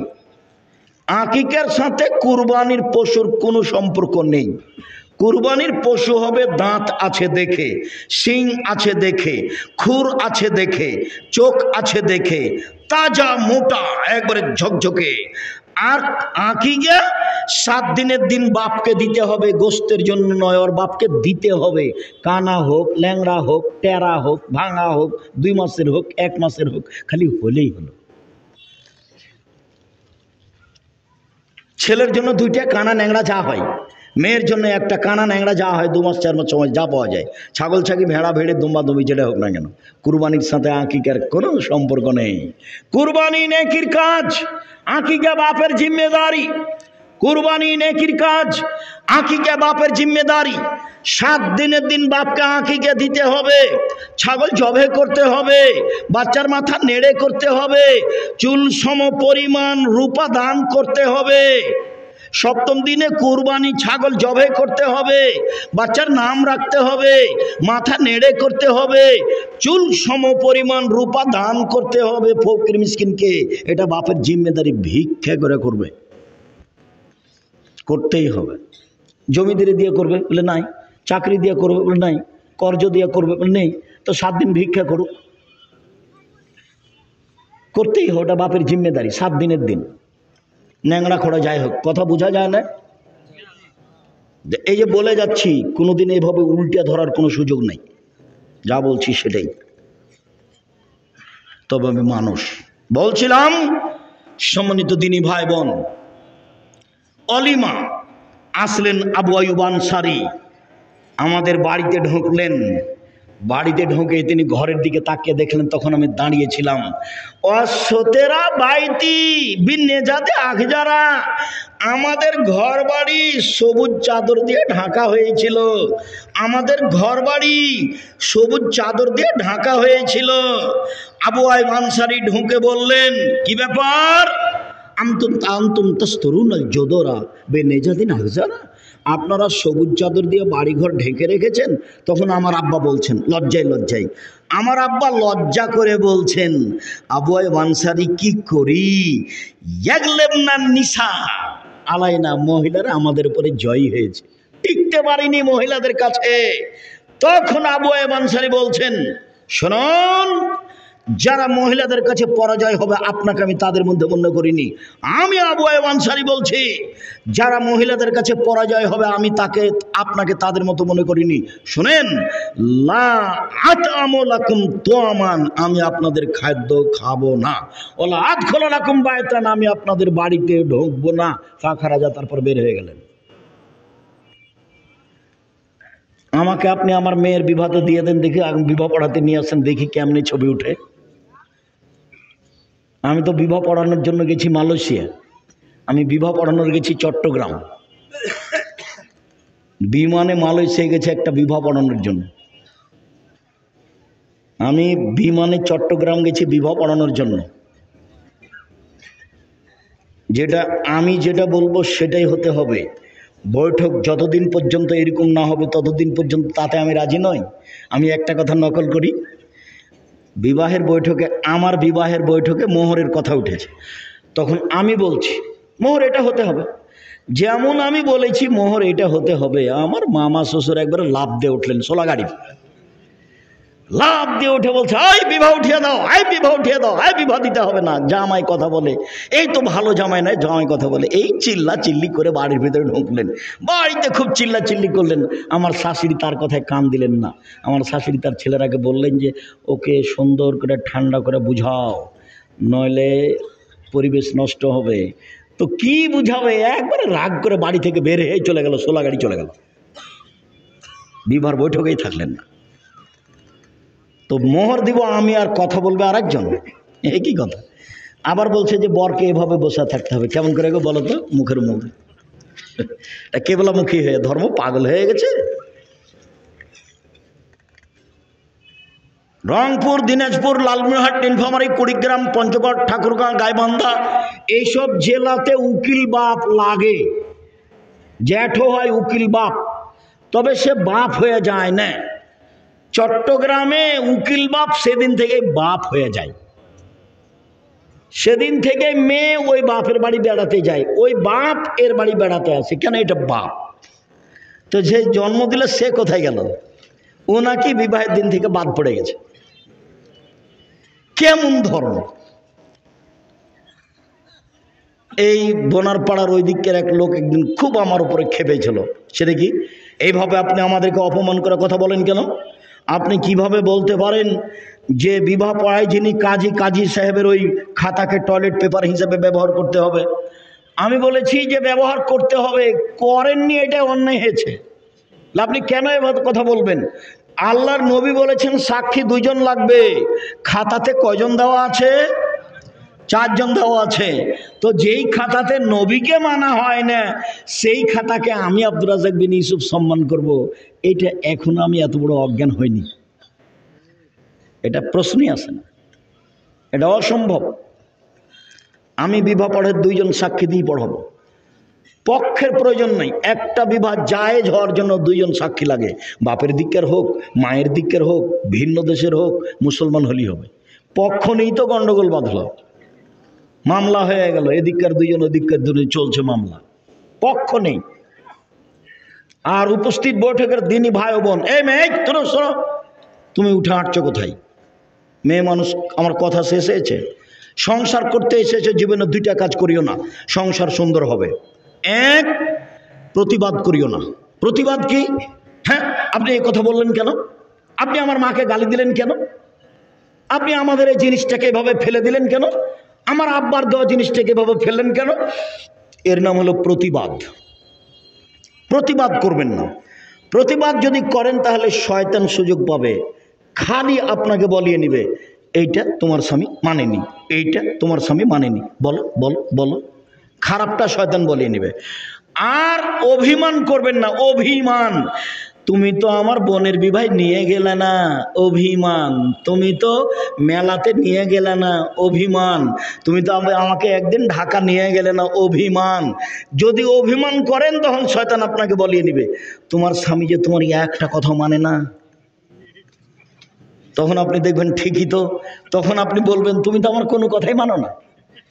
অভিমান আর প্রতিবাদ করবেন না, সংসার সুযোগ পাবে না। খালি বলবেন আমি গোবিন্দগঞ্জের গ্রামের মেয়ে, লবণ ভাতে খুশি, যাহাই দিবেন তাহাই মেনে নিব, আমার পক্ষ থেকে কোনো প্রকার আপত্তি থাকিবে না।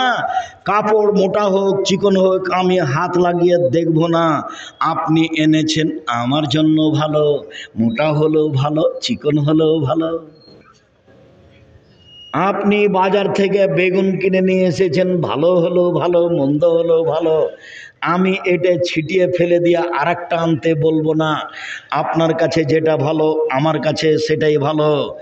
আমি গ্রামের মেয়ে, লবণ ভাতে খুশি, আমার কোনো প্রকার আপত্তি থাকিবে না। তখন শয়তান আর সুযোগ পাবে না। শয়তান তখন বলবে তাহলে থাকো তোমরা, আমি গেলাম।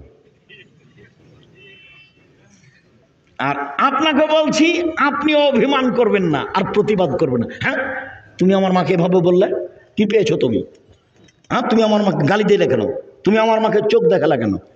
আপনি প্রতিবাদ করবেন না কোনো সময় বউয়ের ওপরে, নাহলে পরিবেশ গরম হবে। একটু পরে এমন ভাবে আপনার স্ত্রী তখন বলবে তোর সাথে থাকবো না, তুই আমাকে তালাক দে, তুই তালাক দে, তালাক দে। আর আপনিও থামতে না পারে, তোকে এক তালাক 100 তালাক দিলাম, যা যা যা। তারপর যখন 1 ঘন্টা পার হয়েছে তো আরে ইন্নালিল্লাহ, কাজটা তো ভুলে গেছে, ছেলে তো 3টে, কি করা যায়? এখন হানাফি মানুষ আরও বিপদে পড়েছে, আব্দুর হিসেব কি করা যায়? আমাদের তো সবাই বলছে যে 1 রাতের জন্য বিবাহ দিতে হবে, এখন কি করা যায়? এখন সবাই বলছে তাহলে আব্দুর রাজ্জাক সাহেবের কাছে যাও। তা আমি আপনার কাছে এসেছি, তালাক তো আমি 1 কোটি দিয়েছি, রাগের ভরে ভাই বলতে থেকেছি, খালি মেজাজ, খালি মেজাজ। তো ওই যে অত রাগ করে বউ পালন করা যাবে? যাক, যা বলেছেন বলেছেন, বউ 1 তালাক হয়েছে, বউ নিয়ে আসেন, সংসার করেন। কেউ কিছু বললে বলবেন আব্দুর রাজ্জাক বিন ইউসুফ বলেছেন, বাস। দলিলা দিলে তো গ্রামবাসী মানবে না, গ্রামবাসী বলবে 1 রাতের জন্য বিবাহ দাও, তারপরে কোনো কথা। তো আপনি কিছু না মেনে খালি বলবেন আব্দুর রাজ্জাক বিন ইউসুফ বলেছেন, বাস, আমাদের আর কোনো কথা নেই, তুমি শক্ত হয়ে দাঁড়াবা। খবরদার স্ত্রীকে কখনো গালি দিবেন না, প্রতিবাদে যাবেন না, অভিমান করবেন না। তোমার কাছে এটা বলেছিলাম, তুমি তো এটা করলে না। তোমাকে রাতে একটু পা টিপে দিতে বলেছিলাম, তুমি তো পাটা টিপে দিলে না, তুমি ব্যস্ত থাকলে। অভিমান করতে করতে এক সময় আপনি বলবেন তুমি আমার কোনো দিনই কোনো কাজ করে দাও না। এই পর্যন্ত শয়তান বলাবে। 2টা কাজ কেউ করবেন না সংসারে, প্রতিবাদ নেই, অভিমান নেই। প্রতিবাদ নেই, অভিমান নেই, হিসাব নিকাশ করে চলবেন। আর আপনার স্ত্রীকে বলছি 1 কেজি বেগুন নিয়ে গেছেন, 5টা বেগুন ধরেছে, 5টাই যেন কেটে রান্না না করে, 4টা কেটে রান্না করবে, 1টা রেখে দিবে, ওতে বরকত আছে। একবারই সব শেষ করে খাবে না, সবই যদি শেষ করে খায় তাহলে ও হস্তি নিব, ও সংসার বোঝে না। মধ্যম পন্থায় খরচ করা হচ্ছে, অর্ধেক জীবিকা নির্বাহ।